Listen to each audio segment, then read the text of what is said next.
ठंड में गरीब बहू के चटपटे छोले भटूरे। हे भगवान, मैंने पूरी अलमारी देख ली, कहीं भी पैसे मिल नहीं रहे हैं। क्या हुआ बहू, इतना परेशान होकर क्या ढूंढ रही हो? माँ जी, घर में बनाने के लिए राशन का एक दाना नहीं है, समझ नहीं आ रहा कि क्या करूं। गरिमा और प्रभा परेशान होकर एक दूसरे से बात कर ही रही थी कि इतने में कुशल और माही भी खेल कर आ जाते हैं। मम्मी, मुझे बहुत ठंड लग रही है, देखो ना, आज मेरा स्वेटर खेलते हुए फट गया। मम्मी, मुझे नया स्वेटर खरीद दो ना। हाँ मम्मी, मेरे स्वेटर में भी बहुत सारे छेद हो गए हैं, मेरे लिए भी स्वेटर खरीद दो। मम्मी, मुझे बहुत भूख लगी है, कुछ खाने के लिए दो ना।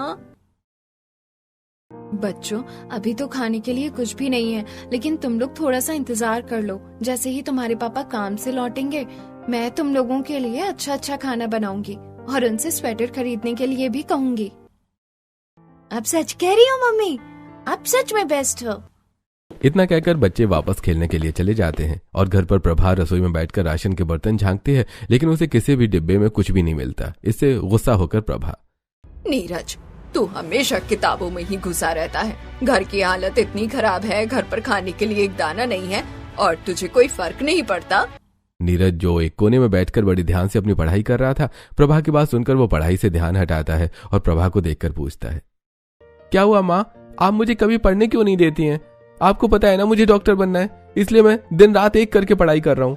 नीरज, तुझसे कितनी बार कहना पड़ेगा, हम लोग बहुत गरीब हैं, इतने बड़े बड़े सपने मत देख। सारा दिन किताबों में पड़ा रहता है, ये नहीं कि बाहर जाकर कुछ काम करके 2 पैसे कमा कर ले आए। माँ, बस हो गया, आप हमेशा मुझे और मेरी पढ़ाई को ताना देती हो। आपको पैसे चाहिए ना, तो रुको, मैं बाहर जाकर कमा कर लाता हूँ। नीरज अपनी माँ से गुस्सा होकर काम ढूंढने के लिए निकल जाता है। इस कड़कड़ाती ठंड में कितनी ठंडी हवा चल रही है, कहीं काम मिलने से पहले ही मेरी कुल्फी न जम जाए। नीरज कई कारखानों में जाकर काम के लिए पूछता है, लेकिन उसे कहीं भी कोई भी काम नहीं मिलता। फिर आखिर में वो परेशान होकर सब्जी मंडी जाता है, जहां उसे गाड़ी में माल लोड करने का काम मिल जाता है। चलो अच्छा है, मुझे कोई काम तो मिला, कम से कम 2 घंटे काम करके मैं 200 रुपए कमा लूंगा। नीरज ठंड में कांपते हुए एक एक बोरी उठाकर उसे ट्रक में लोड करता है। कुछ ही देर में वो सारा सामान ट्रक में लोड कर देता है। अरे भाई लड़के, तूने तो बहुत जल्दी मेरा सारा माल ट्रक में लोड कर दिया है, ले तेरे 200 रुपए। नीरज धनीराम से पैसे लेकर सीधे बनिए की दुकान पर जाकर थोड़ा बहुत राशन लेकर घर आ जाता है। माँ, अब खुश हो जाओ, देखो मैं राशन ले आया हूँ और अब मैं पढ़ने जा रहा हूँ, मुझे डिस्टर्ब मत करना। प्रभा नीरज से राशन लेती है और नीरज बहुत ही कम सामान लेकर आया था, तो गरिमा सिर्फ दाल चावल बनाती है। शाम हो गई थी। समीर और ओम प्रकाश दोनों कांपते हुए घर लौट रहे थे। आज तो ठंडी हवाएं कांटे की तरह चुभ रही हैं, मुझे कहीं सर्दी न लग जाए। अरे बेटा, ठंडी से ज्यादा तो मुझे अभी घर की चिंता हो रही है। सेठ बंसीलाल ने आज भी हमारी पगार नहीं दी।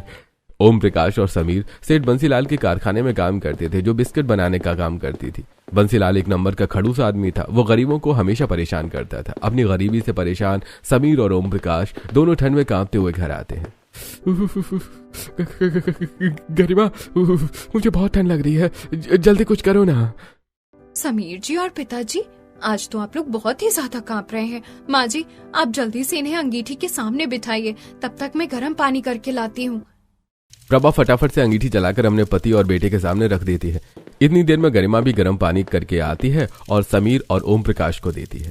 आप दोनों फटाफट से गर्म पानी पी लीजिए, इससे आपके शरीर को गर्माहट मिलेगी और सर्दी भी भाग जाएगी। समीर और ओम प्रकाश दोनों गर्म पानी पीते हैं, जिससे उनका कांपना बंद हो जाता है। थोड़ी देर में सभी खाना खाने के लिए बैठ जाते हैं। प्रभा सभी को चावल और पानी जैसी दाल देती है, जिसे देखकर, मम्मी, आज भी वही फीकी वाली दाल बना दी आपने।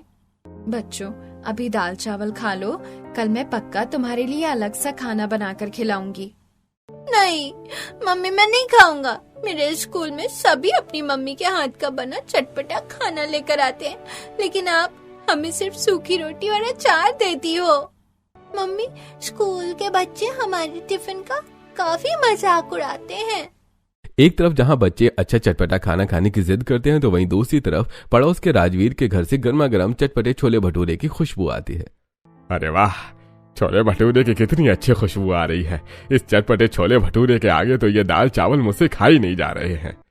अपनी चटोरी जुबान को काबू में रखो, तुम्हें समझ नहीं आता क्या? बच्चे भी चटपटा खाना चाहते हैं। कम से कम उनके सामने तो ऐसी बात मत करो। प्रभा से डांट खाने के बाद ओम प्रकाश चुप हो जाता है और सभी खाना खाने लगते हैं। लेकिन अपने घर वालों को छोले भटूरे के लिए तरसता देखकर गरिमा की आंखों में आंसू आ जाते हैं। अगली सुबह फिर से गरिमा बच्चों के टिफिन में सूखी रोटी और अचार दे देती है। बच्चे टिफिन लेकर स्कूल चले जाते हैं कि तभी माँ जी, हमारी पड़ोसी कोमल बता रही थी कि थोड़ी दूर पर एक नई कोठी में एक परिवार रहने के लिए आया है और उन्हें काम करने वाले की जरूरत है। मैं सोच रही हूँ उनके घर पर काम कर लूँ। गरिमा, मुझे नहीं लगता ये सही रहेगा। तुम हमारे घर की बहू हो, हमारे घर की इज्जत किसी और के घर पर जाकर काम करे, ये अच्छा नहीं लगता। माँ जी, मैं आपकी हिचक समझ रही हूँ, लेकिन अभी हमें पैसों की सच में जरूरत है। आप खुद देखो ना, घर पर सभी लोग अच्छा खाना खाने के लिए तरस रहे हैं। ठीक है गरिमा, तू कोमल के साथ जाकर काम की बात कर ले। गरिमा कोमल के साथ काम की बात करने के लिए चली जाती है। सुबह के 10 बज गए थे, लेकिन ठंड की वजह से धूप का कोई नामो निशान नहीं था और ठंडी हवाएं सन सन करके चल रही थी। कोमल, इस मुई ठंड ने तो मेरी हालत खराब कर दी है। वो नई कोठी कहाँ है? ये ठंडी हवाएं शूल की तरह चुभ रही हैं। गरिमा भाभी, ठंड तो सच में बहुत ज्यादा है, लेकिन क्या करें, मजबूरी है, काम तो करना ही पड़ेगा। बस कोठी आई ही गई है, ये सड़क पार करने के बाद हम अपनी मंजिल पर पहुंच जाएंगे। गरिमा और कोमल दोनों नई कोठी पहुंच जाती हैं, जहां कोमल घर की मालकिन निशा से गरिमा को उनके घर के काम करने के लिए रखने को कहती है। गरिमा, तुम घर का सारा काम कर लेती हो ना? देखो, ज्यादा गलती मत करना वरना मैं पगार काट लूंगी। ठीक है मालकिन, मैं आपको शिकायत का एक मौका नहीं दूंगी। इस तरह गरिमा को निशा के घर साफ सफाई करने का काम मिल जाता है। गरिमा पहले ही दिन निशा के घर को साफ करके चमका देती है। अरे वाह गरिमा, तुमने तो बहुत ही अच्छा काम किया है। तुम्हें खाना बनाना आता है ना? एक काम करो, हमारे लिए जीरा राइस, चटपटी पनीर की सब्जी, रायता, तड़के वाली दाल, चटनी, सब कुछ बना दो। ठीक है मालकिन। गरिमा फटाफट से अपनी मालकिन के घर पर एक के बाद एक सारा खाना बनाती है।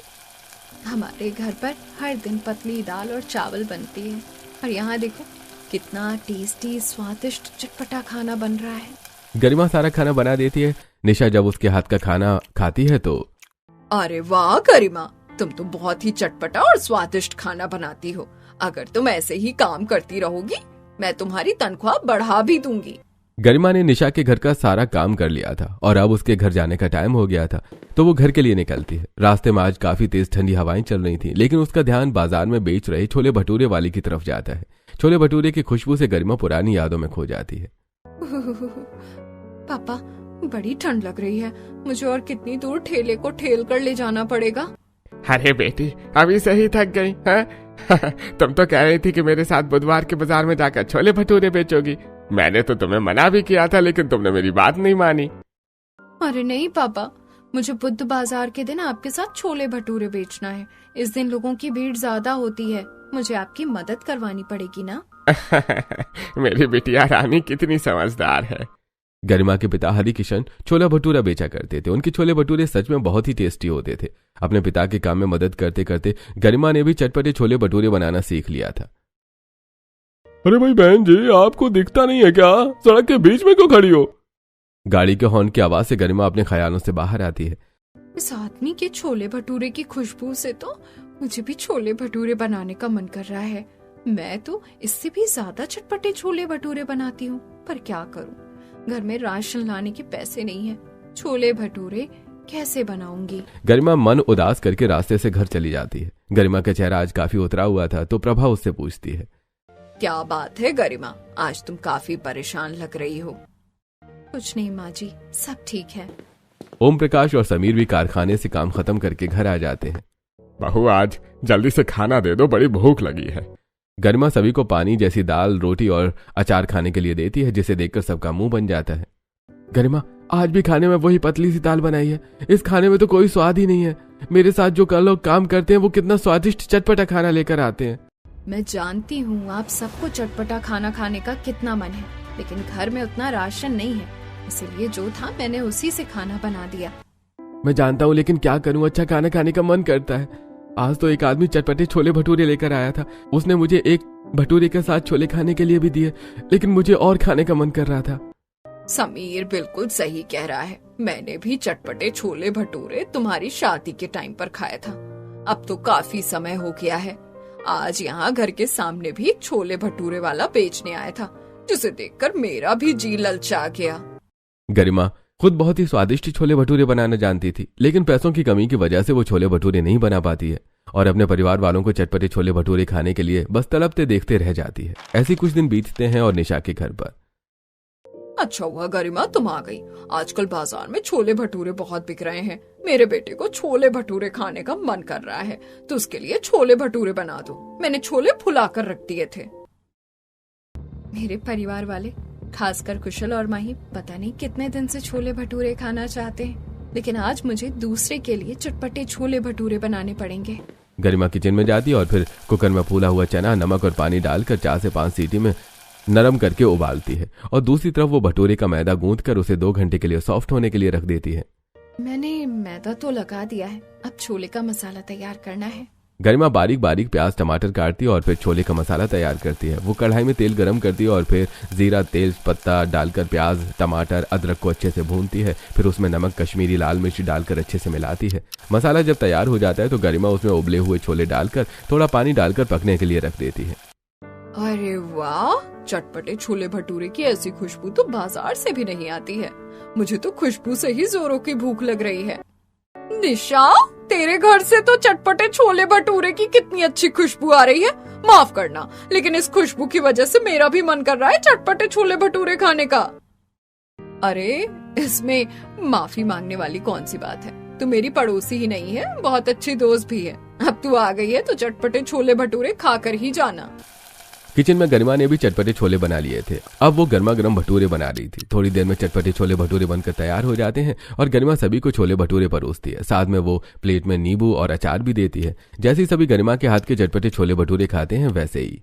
गरिमा, तुम तो शेफ नहीं मास्टर शेफ हो। इतना चटपटा और टेस्टी छोले भटूरे तो रेस्टोरेंट और ढाबे पर भी नहीं मिलता है।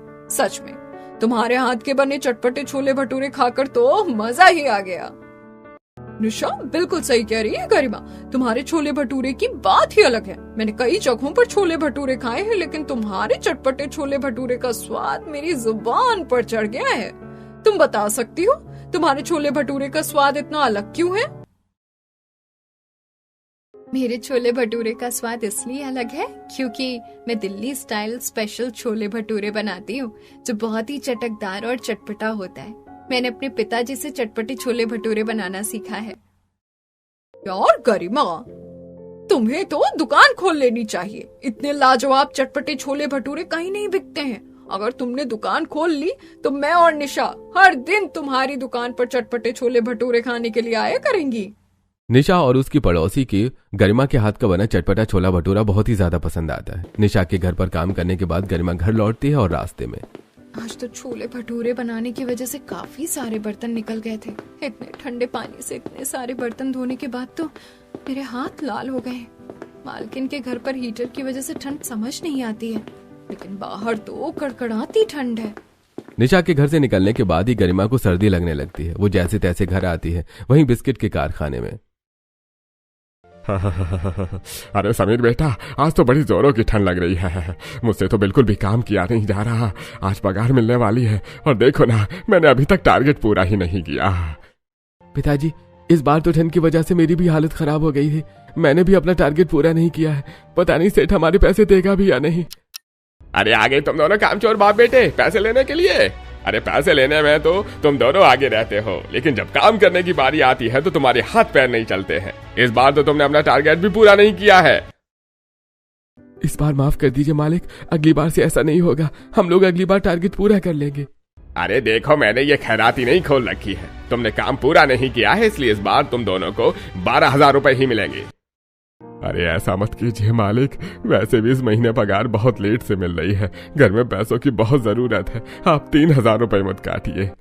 ओम प्रकाश और समीर दोनों सेठ के सामने काफी गिड़गिड़ाते हैं, मिन्नतें करते हैं, लेकिन वो उनका खड़ूस सेठ उनकी एक भी बात नहीं सुनता। मजबूर होकर दोनों बाप बेटे को 12,000 लेकर ही घर लौटना पड़ता है। और रास्ते में सोचा था इस बार जब पगार मिलेगी तो कुशल और माही को स्वेटर खरीद दूंगा।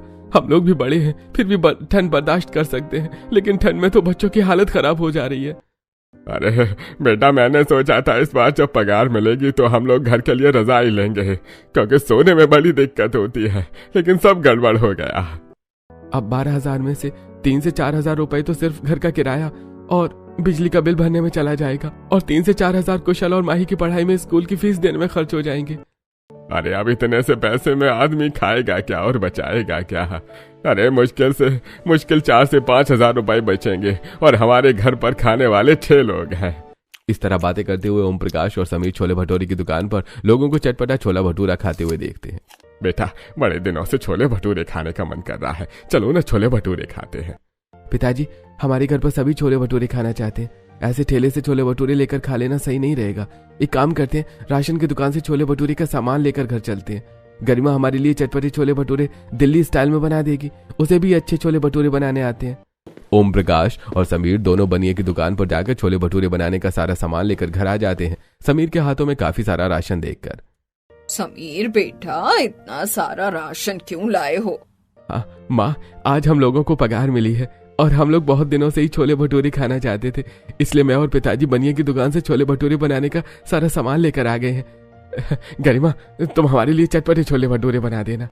गरिमा समीर से राशन लेती है और फिर किचन में जाकर छोले को फूलने के लिए पानी में डाल देती है। फिर गरिमा सभी को खाना निकाल कर देती है और सभी लोग खाना खाकर सो जाते हैं। रात में तूफान की वजह से अचानक उनके घर का छप्पर उड़ जाता है। मम्मी, बहुत ज्यादा सर्दी लग रही है, देखो ना, हाथ पे ठंडे हो गए हैं। माही बेटा, तुम मेरे आंचल में छुप जाओ, इससे तुम्हारा शरीर गर्म रहेगा और ज्यादा ठंड भी नहीं लगेगी। गरिमा माही को अपनी साड़ी के आंचल में छुपा लेती है, लेकिन छत से छप्पर हट जाने से ठंडी हवा सीधे घर के अंदर आ रही थी, इसीलिए कोई भी ठंड की वजह से सही से सो नहीं पाता। अगली सुबह माही को बहुत तेज बुखार हो जाता है। क्या हो गया मेरी माही को? इसे तो बहुत तेज बुखार है। गरिमा, मैं पास वाले डॉक्टर की दुकान से बुखार की दवाई ले आई हूँ, इसे माही को खिला दो। गरिमा माही को दवाई खिला देती है। ओम प्रकाश और समीर भी काम पर चले जाते हैं, लेकिन माही का बुखार उतरने का नाम ही नहीं ले रहा था। गरिमा, डॉक्टर ने मुझे कहा था कि दवाई खाने के बाद भी अगर माही का बुखार नहीं उतरता है तो इसका ब्लड टेस्ट करवाना पड़ेगा। बुखार की वजह से माही का शरीर भट्टी की तरह जलने लगता है, इसीलिए प्रभा और गरिमा दोनों भागते हुए माही को अस्पताल लेकर जाती हैं। देखिए, आपने बच्ची को बिल्कुल सही समय पर हॉस्पिटल में भर्ती किया है, क्योंकि इसे टाइफाइड हो गया है। ज्यादा दिनों तक बिना इलाज के रखना इसके लिए डेंजरस हो सकता था। डॉक्टर की बात सुनकर गरिमा रोने लगती है। प्रभा गरिमा को संभालती है और माही को लेकर दोनों घर आ जाती हैं। आज ओम प्रकाश और समीर भी कारखाने से घर जल्दी आ जाते हैं और घर आने के बाद पता नहीं हमारे परिवार को किसकी नजर लगी है। कल ही तो घर में पैसे आए थे और आज पैसे खत्म हो गए। अभी तो पूरा महीना बाकी है। प्रभा, रोना बंद करो, जो होना था वो हो गया। ससुर जी बिल्कुल सही कह रहे हैं माँ, अब जो हो चुका है उसे ठीक नहीं कर सकते। मैं काम करती हूँ, आप सभी के लिए चटपटे छोले भटूरे बनाती हूँ, कम से कम इसे खाकर सबका मूड अच्छा हो जाएगा। गरिमा रसोई में जाकर सबसे पहले भटूरे का मैदा लगाकर रखती है, फिर वो प्याज, अदरक, टमाटर सबको अच्छे से काटती है और फूले हुए चने को कुकर में पानी और नमक डालकर उबालती है। मम्मी, छोले भटूरे बन गए क्या? कुशल बेटा, बस थोड़ा सा इंतजार कर लो, थोड़ी देर में चटपटे छोले भटूरे बन जाएंगे। गरिमा कढ़ाई में कटे हुए प्याज, टमाटर, अदरक सब कुछ डालती है, फिर वो उसमें जीरा, तेज पत्ता डालकर भुनाई करती है और उसमें नमक, कश्मीरी लाल मिर्च, छोले का स्पेशल मसाला सब कुछ डालती है। मसाले से जब तेल छोड़ने लगता है तो गरिमा उबले हुए चने को उसमें मिलाकर पानी डालकर पकने के लिए छोड़ देती है। आज पता नहीं कितने दिनों बाद हमारे घर से खाने की इतनी अच्छी खुशबू आ रही है। आज तो पड़ोसियों के मुंह में भी हमारी तरह पानी आ रहा होगा। थोड़ी देर में छोला बनकर तैयार हो जाता है। अब भटूरा बनाने की बारी थी तो गरिमा पूरी बेलती है और गर्मा गर्म भटूरे तल देती है। कुछ ही देर में चटपटे छोले भटूरे बनकर तैयार हो जाते हैं और सभी खाने के लिए बैठते हैं। अरे वाह, कितना टेस्टी छोला भटूरा है। छोले भटूरे की इतनी अच्छी खुशबू तो ठेले से भी नहीं आ रही थी। अरे हाँ, इसीलिए तो पिताजी मैंने आपको ठेले से छोले भटूरे खाने का मना किया था, क्योंकि हमारी गरिमा ठेले से 10 गुना ज्यादा टेस्टी छोले भटूरे बनाती है। उसके बाद सब कोई छोले भटूरे खाते हैं। मम्मी, आपके छोले भटूरे तो मेरे दोस्त के छोले भटूरे से भी ज्यादा टेस्टी हैं। सच में मम्मी, छोले भटूरे खाकर तो मजा आ गया। आज हमारी बहू ने इतना टेस्टी छोला भटूरा बनाया है, लेकिन बेचारा नीरज तो छोले भटूरे खा भी नहीं सकता। वो तो सरकार के मिले स्कॉलरशिप के पैसे से बाहर में डॉक्टर की पढ़ाई कर रहा है। माँ जी, आप उदास मत होइए, नीरज भैया सच में बहुत ही होनहार है। वो एक दिन बहुत ही कामयाब डॉक्टर बनेंगे। गरिमा, 1 प्लेट छोला भटूरा तुम हमारी प्रतिभा को भी दे देना, वो बेचारी भी हमेशा हमारी मदद करती है।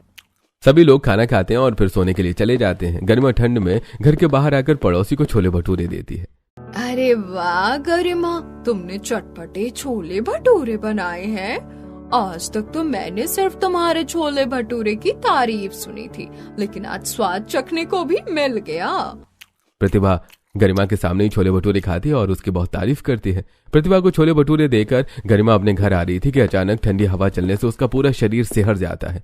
गरिमा घर आकर सो जाती है। ऐसे कुछ दिन बीतते हैं। फिर एक दिन, गरिमा, तुमने पिछले 1 महीने में मेरे घर पर बहुत ही अच्छे से काम किया है और हमें बहुत ही टेस्टी खाना बनाकर खिलाया। ये लो 6,000 रुपए, तुम्हारी सैलरी मैं 1,000 बढ़ा कर दे रही हूँ। थैंक यू मालकिन, आप बहुत अच्छी हैं। गरिमा निशा से पैसे लेकर घर आ जाती है और वहीं कारखाने में अरे आज तो बहुत ज्यादा ठंड लग रही है। पिताजी आप ठीक तो है ना? अरे नहीं बेटा, आज सुबह से ही मेरी तबीयत ठीक नहीं है। अरे मैंने तुम बाप बेटे को कितनी बार मना किया है कि काम के टाइम पर बात करने के लिए है। जितना मुंह चलाते हो उतना जल्दी जल्दी काम किया करो। अरे मालिक, मेरी तबीयत बिल्कुल ठीक नहीं है, क्या मैं थोड़ी देर आराम कर लूं? अरे मैं तुम्हें आराम करने के पैसे नहीं देता हूँ, समझे? चुपचाप काम करो वरना काम से निकाल दूंगा। समीर, ओम प्रकाश चिल्लाते हुए बेहोश हो जाता है और फिर समीर और कुछ वर्कर्स जल्दी जल्दी ओम प्रकाश को हॉस्पिटल लेकर जाते हैं। हॉस्पिटल में देखिए, आपके पिताजी को हार्ट अटैक आया है, उनके हाथ का ऑपरेशन करना पड़ेगा जिसमें 1.5 लाख रुपए लगेंगे।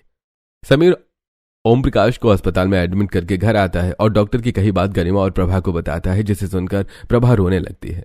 माँ जी संभालिए खुद को, ऐसे रोने से कुछ नहीं होगा। हमें ससुर जी के इलाज के लिए पैसे जुगाड़ने होंगे। मैं बहुत ही निकम्मा बेटा हूँ, अपने पिता का इलाज भी नहीं करवा सकता।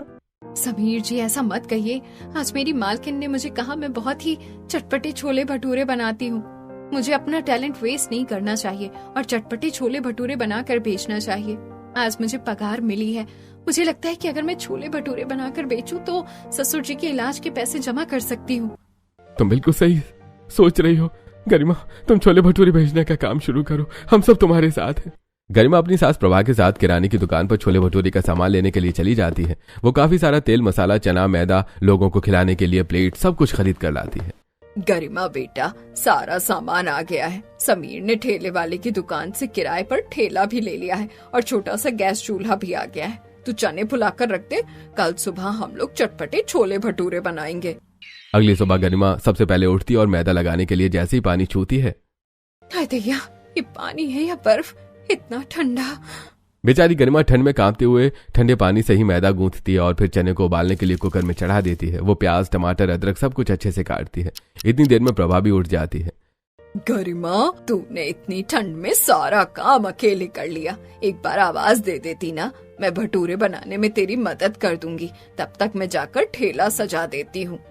प्रभा ठेला सजाती है तो वहीं गरिमा कढ़ाई में तेल डालकर प्याज, टमाटर, अदरक, लहसुन सबको अच्छे से भूनती है और फिर उसमें नमक, लाल मिर्च, छोले का मसाला, धनिया पाउडर, जीरा पाउडर सब कुछ डालकर अच्छे से मसाला तैयार करके उसमें छोला डालकर पकाने के लिए छोड़ देती है। उसके चटपटे छोले की खुशबू से समीर भी उठ जाता है। मैंने ठेला सजा दिया है, छोला भी बनकर तैयार हो गया है। मैं भटूरे बनाने के लिए पूरी बेल देती हूँ। प्रभा पूरी बेलने के बाद सारे सामान को गरिमा और समीर के साथ मिलकर ठेले पर रख देती है। फिर गरिमा अपना ठेला लेकर बाजार की तरफ जाती है। उसके चटपटे छोले भटूरे की खुशबू से ही लोग उसकी दुकान पर आ जाते हैं। बहन जी, आपके छोले भटूरे की खुशबू तो बड़ी लाजवाब है, मुझे 1 प्लेट छोले भटूरे दीजिए। ये लीजिए आपके चटपटे छोले भटूरे। अरे वाह, आपके छोले भटूरे तो बड़े टेस्टी है। उस आदमी को इतना टेस्टी छोला भटूरा खाते देखकर और भी लोग गरिमा की दुकान पर आ जाते हैं। अरे भाई, मुझे भी 2 प्लेट छोले भटूरे पैक कर दीजिए। गरिमा के चटपटे छोले भटूरे इतने टेस्टी होते हैं कि थोड़ी देर में उसका सारा सामान बिक जाता है। गरिमा मंगल बाजार में अपनी सास के साथ अपना ठेला लगाती है। मंगल बाजार में भी गरिमा की दुकान पर लोगों की भीड़ लगी होती है। तभी एक औरत, बहन जी, मैं 2-3 हफ्ते से आपके छोले भटूरे खा रही हूँ, सच में ये बहुत स्वादिष्ट हैं और आपको हमारे स्कूल की कैंटीन में छोले भटूरे बेचने का ऑफर देना चाहती हूँ। गरिमा गौरी का ऑफर ले लेती है अब वो सुबह स्कूल के कैंटीन में छोले भटूरे बेचती है और शाम को बाजार में स्कूल के कैंटीन में। आंटी मुझे 1 प्लेट छोले भटूरे दीजिए। ये लो बेटा। आंटी आप मुझे 4 प्लेट चटपटे छोले भटूरे पैक कर दीजिए। मैं आपके टेस्टी चटपटे छोले भटूरे अपने घर वालों को भी खिलाऊंगी। गरिमा पिंकी को 4 प्लेट छोले भटूरे पैक करके दे देती है। पिंकी चटपटे छोले भटूरे लेकर घर जाती है। पिंकी के घर वालों को गरिमा के छोले भटूरे बहुत पसंद आते हैं। वो पिंकी के बर्थडे के लिए गरिमा को छोले भटूरे बनाने का ऑर्डर दे देती है। कुछ दिन बाद बर्थडे के दिन गरिमा को बहुत ठंड लगती है। आज तो बहुत ज्यादा ठंड लग रही है। इस ठंड में पता नहीं मैं कैसे चटपटे छोले भटूरे बनाकर बेच पाऊंगी। गरिमा तू ऐसे हार नहीं मान सकती, ससुर जी का इलाज करवाना है। अरे गरिमा जी, मैंने आपके चटपटे छोले भटूरे की बहुत तारीफ सुनी है। मैं चाहता हूँ कि आप मेरी बेटी की शादी में अपने चटपटे छोले भटूरे का स्टॉल लगाएं। ये लीजिए आपका एडवांस 20,000 रुपए। इस तरह से गरिमा चटपटे छोले भटूरे बेचकर काफी फेमस हो गई थी और उसे इस तरह से कई ऑर्डर्स मिलते थे, जिससे गरिमा ने बहुत ही कम समय में 1.5 लाख रुपए जमा कर लिए और अपने ससुर का इलाज करवाया। उसके घर की हालत सुधर गई थी। गरिमा बहू, तू हमारे घर की लक्ष्मी है। तेरी वजह से ही मेरे पति ठीक हो पाए हैं। गरिमा की मेहनत से पूरा परिवार बहुत खुश था। नीरज बाहर से डॉक्टर बनकर आ जाता है। एक दिन नीरज अपनी गाड़ी में गरिमा को एक रेस्टोरेंट के सामने ले जाता है जहाँ लिखा था गरिमा के चटपटे छोले भटूरे। नीरज, ये सब क्या है? भाभी आपने हम सब के लिए इतना किया है, ये आपके लिए एक छोटा सा गिफ्ट है। आपका अपना रेस्टोरेंट, यहाँ आप अपने चटपटे छोले भटूरे बनाकर बेचेंगी।